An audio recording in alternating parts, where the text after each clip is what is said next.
Welcome back खवातीन और हज़रात, आप देख रहे हैं द मॉर्निंग स्टार। एक बार फिर आपको शो में खुशामदीद कहते हैं। संडे को मदर्स डे है, लेकिन हम ये मानते हैं कि मदर्स को सेलिब्रेट करने का कोई भी एक मखसूस दिन नहीं होता। माँ एक ऐसी शख्सियत, एक ऐसा दर्जा है माँ का, जिसको रोज़ाना भी अगर आप दिन में 50 दफ़ा भी सेलिब्रेट करें तो कम है। जिस तरह के ब्रेक पे जाने से पहले मैंने आपको बताया था कि पाकिस्तान के अंदर चंद ऐसी ख़वातीन भी हैं जो कि उन सब बच्चों की, उन सब ख़वातीन की, उन सब लोगों की माएँ हैं जिनका कोई सरपरस्त नहीं है, जिनका कोई देखने वाला नहीं है। और ये ख़वातीन, ये जो चंद एक लोग हैं, ये सरपरस्ती का काम करते हैं। अगर वो कभी तकलीफ़ में होते हैं, उनके मुंह से आह निकलती है, तो उसके साथ ही जिसकी तरफ नज़र उठा के देखते हैं अल्लाह ताला के बाद, वो ये लोग होते हैं। इसी तरह की एक बहुत ही शानदार पाकिस्तानी खातून है जिनसे हम आपकी मुलाकात कराएंगे। हमारे साथ हैं आलिया सारिम्बरनी।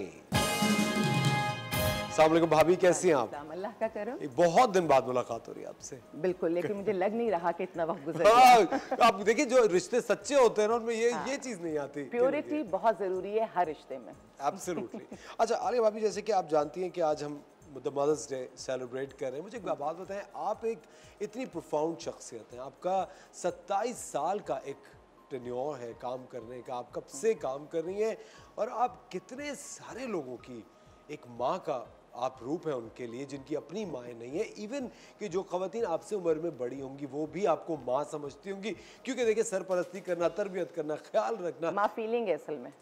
माँ एक फीलिंग का नाम है ना। मुझे आप एक बात बताएं, आलिया बरनी को बनाने में आपकी अम्मी का कितना? माँ के लिए पहले एक ऐसी बात कह दूं जिसमें बहुत सारे मेरे जज्बात समो जाएं। जन्नत के हर लम्हे का दीदार किया था जब माँ ने गोद में उठाकर मुझे प्यार किया था। सब कह रहे हैं कि आज माँ का दिन है, वो कौन सा दिन है जो माँ के बिन है। मौत के लिए तो कई सारे रास्ते हैं, मगर जन्म लेने के लिए बस एक माँ है।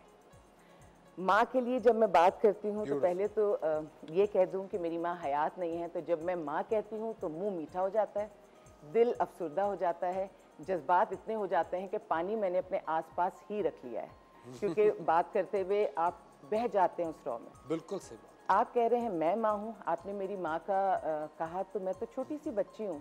जब पैदा हुई, जब उसकी गोद में आई, जब उसने संभाला, उसने पाला, वो बेवा हो गई तो उसने अपनी ज़िंदगी नहीं गुजारी, उसने हमें पाला, हम 4 बहन भाई हमें पाला। तो मैं तो सब कुछ अपनी माँ की वजह से हूँ। या मैं अल्लाह को जानती हूँ, बाप को इसलिए जानती हूँ कि माशाल्लाह वो जाने के बावजूद हमें सब कुछ दे कर गए, अपना नाम, घर, गृहस्थी, पैसा, इसलिए हम इज्जत से बैठे। लेकिन माँ को तो मैं पल पल जानती हूँ, लम्हे लम्हे जानती हूँ। बाप को मैंने बस 11 साल की उम्र तक देखा था। वो कौन सा दुख है जो मेरी माँ ने मुझसे शेयर नहीं किया, और वो कौन सा मेरा दुख है जो मेरी माँ ने जज्ब नहीं कर लिया। और मेरी माँ नहीं, हर माँ ऐसी होती है।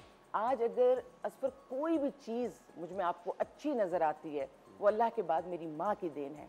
और अगर कोई भी चीज़ आपको कोई मुझ में बुराई नज़र आए तो मेरी अपनी है, वो माशरे से मैंने सीख ली होगी। मेरी माँ ने मुझे सिर्फ अच्छाई सिखाई है। शौहर परस्त औरत हूँ, हर जगह कहती हूँ, क्योंकि अभी बात हो रही थी माँ, तो माँ के बाद दूसरा नाम शौहर का आता है। शौहर परस्ती भी मुझे मेरी माँ ने सिखाई है।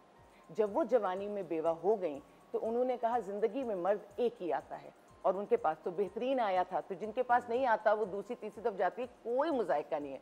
लेकिन ज़िंदगी में एक अच्छा मर्द, एक अच्छी औरत आ जाए तो फिर रिश्ते नहीं बदलते, चाहे वो जिंदा रहें, वो लोग ना रहें, वो सारी जिंदगी वो मुकम्मल हो जाता है। अब अपनी ज़ात में अगर कोई इस तरह का एक अच्छा रिश्ता मिल जाता है